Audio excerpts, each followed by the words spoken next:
Okay, everybody, let's try this again. I keep making long videos. I don't want this to be a long video, guys. Okay, recap. I did it, right? I talked like the things we're working on the players. One of the things I don't know if I emphasized enough, and this is why I'm redoing this, I'm trying to keep it short.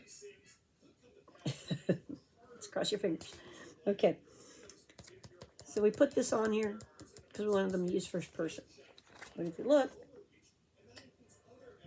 we got notes to the DM2, and one of the notes is use NPCs to speak for you as much as possible. Oh, pretend in first person.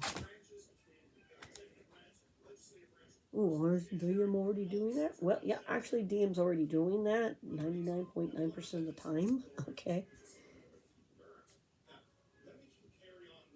But what we asked the players to do, we should do ourselves. The other thing that we did was one of the areas that falls down, when the game was falling down on, is an easy fix, is confusion over spells. And so, even though everybody only has 2 spells to keep track of, okay, the players were having trouble finding on the sheets. I mentioned this before, they need new character sheets. I am a binder paper person. I think I should just transfer everything to binder paper for them. It'll be easier. They need bigger print. They need stuff popping out. I do not have a good art program, so we cannot do this on the net. I don't have a way to do this on my iPad that's good. So I'm just going to do it old school, and maybe I'll do a video on how to make an old school thing, character sheet, when you didn't own any, So we'll see. I'll just make one and I'll show it to you guys. I'll take a picture. But when I'm ready to do that, not today. But I made spell cards. They're paper clipped to their sheets. They only got 2 each. They don't need filing boxes yet. All right. They can get their spells out, and they got both of them in their hot little hands. Spells, and they can look at them and not understand half the information wrote on there, but they see the main thing, what the spell does. Okay. And then they can say, I'm casting this spell, and then our DM is like, just hand me the card, please. And then they do. And you're like, well, that's out of it. Don't worry about that. This is way faster than what we were doing before. And then he looks real quick, hands it back, and then stuff starts happening. All right? Or he says what's happening, and then he hands it back. All right. So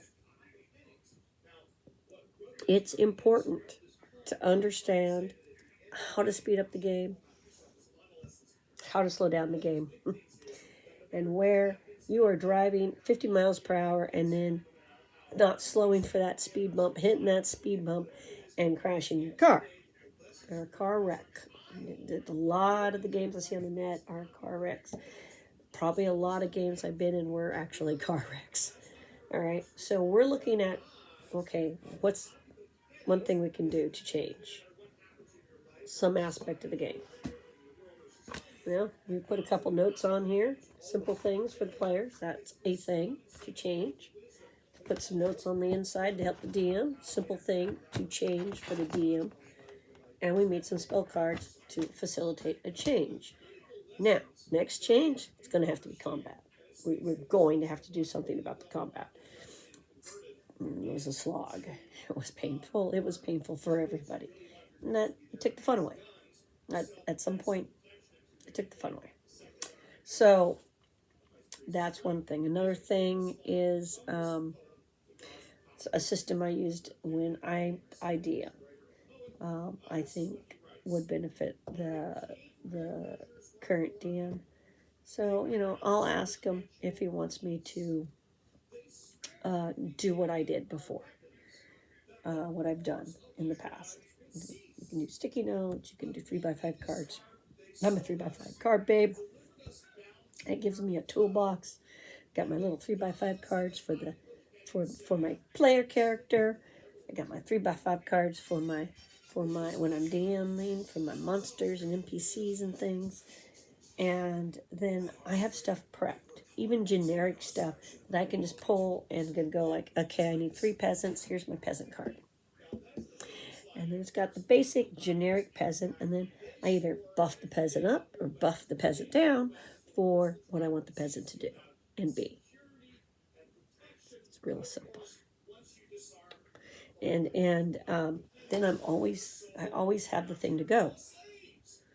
Got my wandering monster charts. I know these 10 monsters are going to be, or 6. Let's say it's just 6.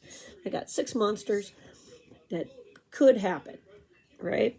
Those 6 monsters will be on my 3x5 cards. I don't have to look them up in the monster manual. I've got them right there. I might have them pre-numbered, like monster 1, monster 2, monster 3, right? And if I roll on that number, I'm pulling it. No, monster 2 is a bear. So you guys understand? I do a little prep, and that little prep keeps things going fast. Because I identified years ago, long before I ever watched a YouTube video, that certain things just bog down the game. They just do. So if there's anything you can do to speed that up, you do. And that is why these things were invented. That everybody hates so much now, but I can tell you, looking at a good one, this would be an example of a good one in my opinion. It's got useful information and you may need. See that? Turning undead. Thieves stuff. Are they hostile or friendly stuff? That's useful stuff. Way more useful than like some of the stuff I've opened up to, and some of them where I'm like, why are you telling me how much silk costs in the game? It's not useful at all. Why would you put that on the screen? Like you could think of 100 other things to put there, right? This is back when THAC0 was in, so it's got the THAC0 charts. You needed that. You got character saving throw charts. So this has useful things in it. If you're using a screen, you want useful stuff in it and outside of it. See, it's got useful stuff for the players too. See, it's got stuffs. Item saving throws. Can you break that bone or ivory thing, right? Do you have a bone or ivory thing that'll break? So that was done to speed up the game.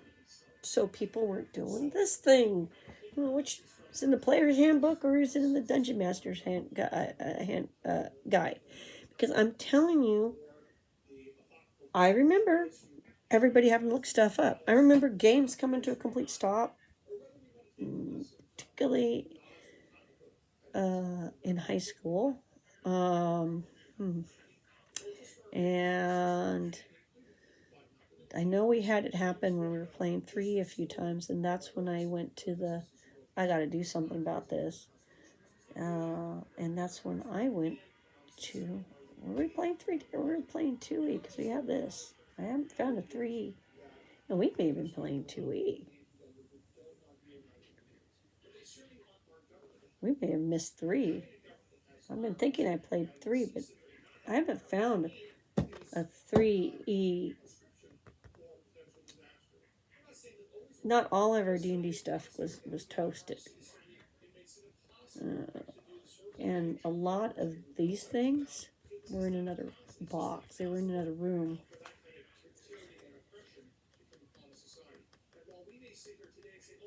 I haven't found the 3E screen yet. And I know we were using a screen, or I know we were doing THAC0. It may have been 2E that we were playing. Well, we had fun with 2E. Whatever version we were playing, I don't know. It was the tomes. Sad. Not the Dungeon Master. They biffed it. A bunch of stuff biffed it. But, in thinking, because, you're trying to remember what you were doing years ago, and then you had a big break in role-playing D&D in any game, and then the first game back in the house, really, that was complete, because we didn't have the manuals anymore for D&D, was Star Frontiers. Yeah, so we played some Star Frontiers, and then gradually the D&D stuff started rolling in. And people Two friends found out we were collecting D&D stuff. They just appeared. They're like, hey, I was at the thrift store. Guess what I found? Like, no way. Yeah, I got it for like $2. Cool. So thank you, friends, for helping. But, that was after we picked up 5e because our friends didn't know that we'd lost like the majority of our D&D stuff until we started playing. Until I started reffing D&D. I'm like, and they're like, yeah, you're pretty good at this. And I'm like, oh, well, we used to play D&D all the time until the stuff got destroyed. And everyone was like, what? So then, some stuff showed up.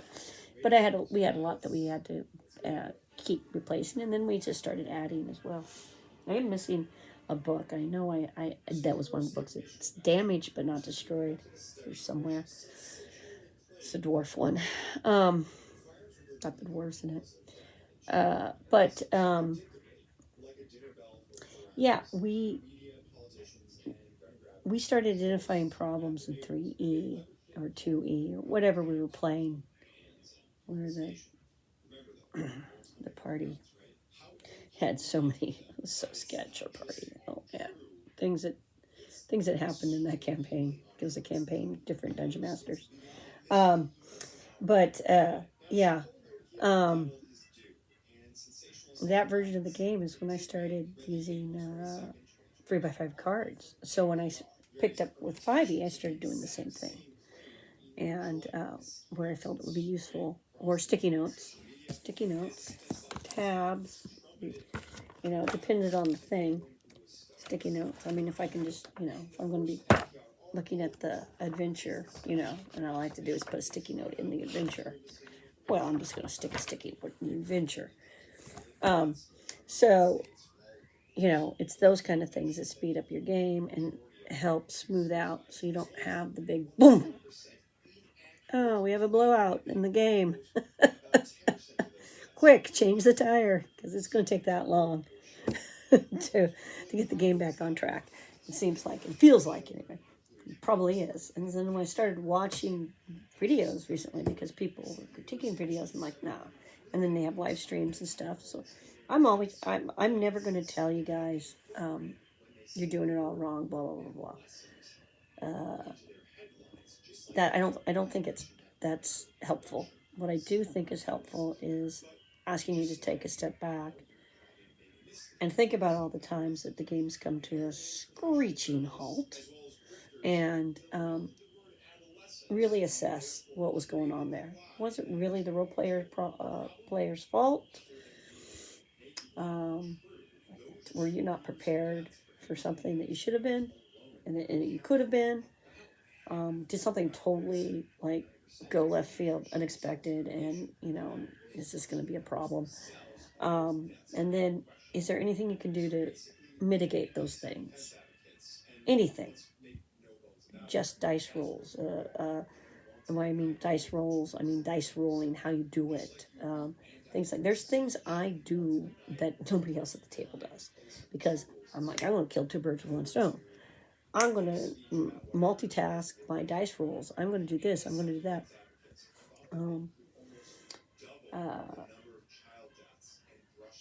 We're not going to do individual initiation.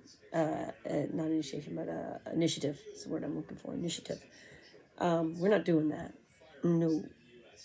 It's too long, right? Especially when you got 8 players or more. People are like, you're insane. You guys have so many players. That's why I'm an assistant to the DM. I'm tracking specific things in game because I know the language. I know what's going on. And the other players don't. And so it's very easy for me to keep track of what's going on. And then when somebody starts getting into danger, like Maverick, you have 1 hit point left. I'll give that warning when we're getting there. You have 2, at some point in combat, they'll all get a hit point count from me when they're getting down there. Don't get bit by a chipmunk. You're gonna die. So I'm not the DM but I'm tracking what he's calling out. And then if there's something he needs double checked, I can answer the question for any player in the group. Because they're still a little lost on the stuff. Like, oh, well, where do I put that? Because the sheets that we have for them are suck. So I got to make new ones. But that's what I'm getting at is don't just assess the players. Assess you. And whatever you are working on with the players, you better be working on for yourself as well. If the language you want corrected, then you need to address what things in your language you're doing right and what things in your language you're doing wrong. Our DM is pretty good at first person, but he's using super mechanical binary language. That's a work on area. You guys see? We had a big, huge bump in the road because we needed some NPCs. Because we were down half the party of players. So we were going to play, period. So that half of the party, they've gone off to do some side thing that is going to bear no relevance whatsoever because they're not present. And we don't kill people who are not present. And put their characters into danger because that is, I can speak from experience, a wanker thing to do to a player, having been that player. Where, like, I couldn't come to a game and I got a phone call from the DM laughing that my player character was dead. And I'm like, what the hell are you talking about? You knew whatever was the reason I couldn't come play. It was in middle school this happened. And DM's all, well, I needed a blah, blah, blah, so I just used your character. And I'm like, okay. And your character got killed. And, so you don't have a character now. And I'm like, oh. And I also don't have a DM now. And guess I'll DM my own games again. And he's like, what do you mean? And I'm like, I'm not putting up with this. You knew I couldn't be there. It was a completely different play group on top of that. Like, they weren't the people I normally played with. He had 2 groups that he was DMing. They were not my play group, not my play day. And just because he needed a generic NPC or something, and he decided to turn my player character into an NPC, not my problem. Not that I played that character again, because I went and started DMing and for other people, who apparently he did this to. So, as well. So there was a bunch of disenfranchised D&D players who were happy to have a DM who said, I'll never do that to you. There's lots of ways you can get killed in this game, but there will never be because you can't come to the game, or I'm running 2 games and I need an NPC. I'm not that lazy. I will make an NPC. Or I'll reskin your player and call your player something else, your player character something else, but your player character will be just alive and fine because your player character's clone will die, who's named Bob or Kenny, That's a wanker move. Don't do that. So, had a lot of, things I learned as a kid, middle school, elementary school, high school. And eventually as an adult, I'm going, there's a better way to do stuff, right? And so as epiphanies would happen, like 3x5 cars are your friend. Sometimes these things are useless, so put the information you need in them. All these little study aid things are your friend. Use them. I just made the changes. If I felt I could do multiple things at once, I started doing that long before I hit the internet. So now I hit the internet and I watch stuff and I see people are doing stuff as exactly as is outlined in the book from 1980 and 1977 and whatever. And it's slogging and it's slogging and it's slogging. And the group's still apparently enjoying themselves, so that's fine, but it's like, I bet you they wouldn't mind going a little bit faster, having a little more energy on the table, whatever, we won't even worry about role-playing in first person. Just, I bet you they'd like that.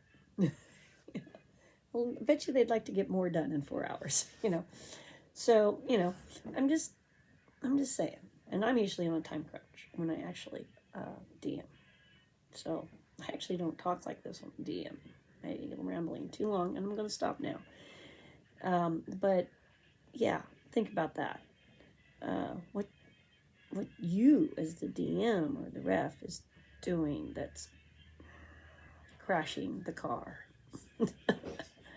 Are you actually driving efficiently and correctly? Just think about it. Think about, try some ideas out that you've never tried that speed things up. If you hate them, you hate them, but at least you tried them once, right? And just assess, self-assess. We're self-assessing. We know our work-on areas, so we started addressing some of those. And if there's a work-on area for the role player, it means it's a work-on area for the DM. Some way, somehow, the DM has to work on that too. So use anything that can speed up the game to your advantage. Seriously, do it. I don't care what edition you're playing. It will be helpful. And I'm not getting on the people who like the minis, because I like the minis. Even though I really started fiddling with them. I like toys.